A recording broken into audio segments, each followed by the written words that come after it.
नमस्कार. भारतीय संस्कृती या चॅनलमध्ये तुमचं स्वागत आहे. कसं आहे, मकर संक्रांतीला आपण तिळगुळ हा एक प्रसाद म्हणून सगळ्यांना आपण त्याचं वाटप करतो, सेवन करतो. तर तीळ आणि गुळच का, बाकीचे पदार्थ का नाही निवडले? आणि मकर संक्रांतीलाच का, बाकीच्या सणाला का नाही? तर आता मी मकर संक्रांतीविषयी रवी आणि शनीचं काय कॉम्बिनेशन आहे हा मी व्हिडिओ मागच्या वर्षी केला होता. ते तुम्ही जरूर बघा. मी लिंकवर खाली पाठवीन, त्याची लिंक पाठवीन त्या व्हिडिओची. तसंच यावेळेस मी तीळ आणि गुळ, तिळगुळाचं महत्त्व काय आहे हे मी सांगणार आहे. कसं आहे की ज्योतिषशास्त्राप्रमाणे प्रत्येक जो ग्रह आहे, 9 ग्रह आहेत, त्या प्रत्येक ग्रहाचा एक पदार्थ आहे, खाद्यपदार्थ आहे.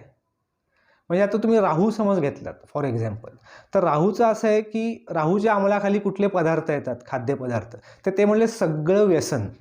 म्हणजे अगदी चहाचं व्यसन, कॉफीचं व्यसन, कोण स्मोकिंग करेल, कोण दारू पिईल, कोण नॉनव्हेज खाईल. खूप सारं नॉनव्हेजसुद्धा एक प्रकारचं व्यसनच आहे.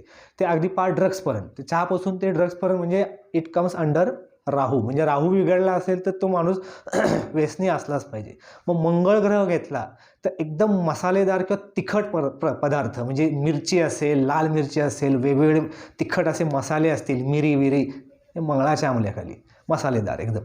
तर तसंच गुरु हा ग्रह घेतला तर एकदम साधे सिंपल जे पदार्थ असतात किंवा गोड पदार्थ असतात, जे सात्विक असतात, ते गुरुच्या अंमलाखाली. म्हणजे त्यात दूध आलं, दुधाचे पदार्थ आले, मग ते दही आलं, ताक आलं, तूप आलं, किंवा ते गोड पदार्थ श्रीखंड, बासुंदी, रसमलाई, हे सगळे गुरुच्या अंमलाखाली, जे चांगले आहेत, सात्विक आहेत, गोडधोड मस्तपैकी. मग शनीच्या अंमलाखाली काय येतं? ज्या पदार्थामध्ये खूप सारं आयन आहे, लोह आहे, आणि खूप सारं कॅल्शियम आहे, ते पदार्थ हे शनीच्या अंमलाखाली येतात. खूप सारं आयन असतं ते बाजरी आणि नाचणीमध्ये असतं. नाचणी आणि बाजरी या ज्या भाकऱ्या आपण पूर्वीपासून खायचो ना, पूर्वीच्या लोकांना कधीही आयुष्यात कॅल्शियम कमी झालं आहे, व्हिटॅमिन D3 कमी झालं आहे, हिमोग्लोबिन कमी झालं अशी भानगड नव्हती. आज आम्ही पोळ्या खायला लागलो म्हणून आमची वाट लागायला लागली. आयन आणि कॅल्शियम आहे त्याच्यात.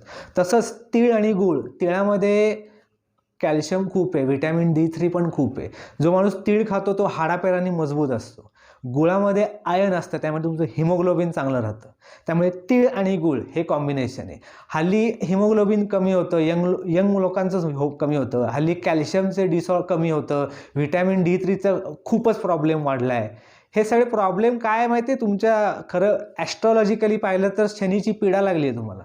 शनीची पीडा आहे म्हणून कॅल्शियम कमी होतं आहे किंवा आयन कमी होतं आहे, हा त्याचा खरा सूक्ष्म अर्थ आहे. पण तुम्ही बघा, सणाच्या दिवशी सुद्धा तीळ आणि गूळ हे वाटला जातो. तो मकर संक्रांत आहे, त्याचा संबंध शनी या ग्रहाशी आहे, म्हणून ते पदार्थ सुद्धा ते निवडलेत. फॉरेन कंट्रीजमध्ये सेलिब्रेशन म्हणजे दारू, केक, नॉनव्हेज असले घाणेरडे पदार्थ आम्ही वाटतो, आणि आम्हाला ती घाण सवय लागली. पण आपल्या संस्कृतीने बघा पदार्थ सुद्धा कसे निवडलेत. श्रावणात काय खायचं, थंडीच्या हिवाळ्यात काय खायचं, होळीला काय खायचं, हे सगळे पदार्थ सुद्धा निवडलेत ते, आणि ते योग्य आहे. त्याच्यामागे सुद्धा सायन्स आहे. तसंच हे आयन आणि कॅल्शियमचं जे कॉम्बिनेशन आहे ते म्हणजे तीळ आणि गूळ, आणि ते थंडीतच येतं. 14 जानेवारी किंवा 15 जानेवारी. जानेवारी महिन्यात एक थंडी अशी मुरलेली असते वातावरणात, आणि त्यामुळे एक जरा उष्णता असावी शरीरात, म्हणून तीळ आणि गूळ. उष्णता येण्यासाठी आम्ही कधी दारू पाजली नाही आमच्या संस्कृतीने, तीळ आणि गूळ वाटले. म्हणून आमची संस्कृती महान आहे की अगदी एखादा सण म्हणला तर कुठला पदार्थ द्यायचा, कुठला निवडायचा, ते पदार्थ योग्य असे निवडले जे तुम्हाला उपयोगी पडतील, त्याचं सत्व तुम्हाला मिळेल. म्हणून आमची संस्कृती महान आहे. धन्यवाद.